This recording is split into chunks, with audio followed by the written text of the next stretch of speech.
הפוליטית אופיר פז-פינס. חייבו שנדבר בעיקר על השחיתות, אבל הנה גם אלימות קשה. תשמע, עזבו אותנו מההשמצות, אנחנו כבר התרגלנו להשמצות. אני מדבר איתכם, אני דיברתי לאורך כל המערכת הזאת על אלימות מילולית מאוד קשה. לא יודע אם אתם יודעים מה קרה בחולון עם מה שעשו למוטי ששון, אתה יודע, עם ארון קבורה, דברים מטורפים, היה דוב צור בראשון, ציירו עליו בכל התמונות שפם של היטלר, והאלימות המילולית מאוד מאוד קשה. אני לא מתפלא, אני מאוד מצטער על מה שקרה, לא מתפלא. אני חושב שהיום בבוקר היה צריך להיות כאן באולפן גורם משטרתי, שיסביר האם המשטרה הייתה בלוד במערכת הבחירות הזאת, או שהיא נתנה לדברים האלה להתפתח. באמת, המשטרה יכולה להיות בכל מקום, יכולה לצפות שמישהו יירה ומתמודד. אז אני רוצה לומר לך, אורלי, אני רוצה לבדוק אם היו תלונות למשטרה במערכת הזה על איומים בלוד. אני יכול להגיד לך שהיו תלונות, בוודאי שהיו. כמו בכל מערכת בחירות יש תלונות הדדיות ש... אז מה? אז זה אומר שהמשטרה צריכה לשבת בחיבוק ידיים, כי יש תלונות הדדיות. המשטרה לא יכולה להגיע לכל בית. לא, אז אני לא מסכים. אז אני אומר לך שאני יודע על כמה תלונות חמורות מאוד.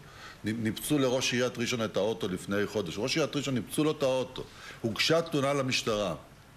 ואני בדקתי מה נעשה עם התלונה הזו. נדה.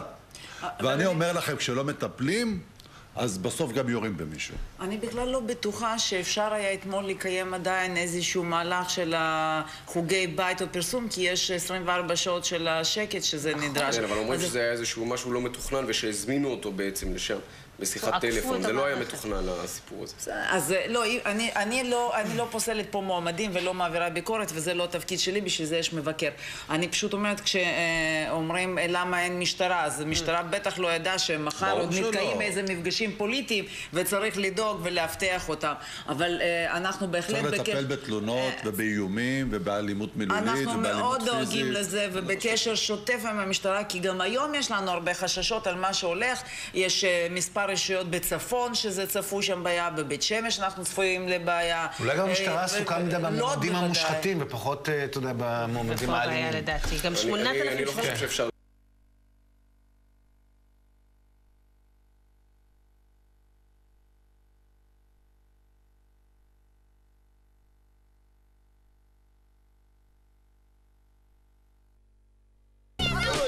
בובה של מדינה. Some people call me baby. הערב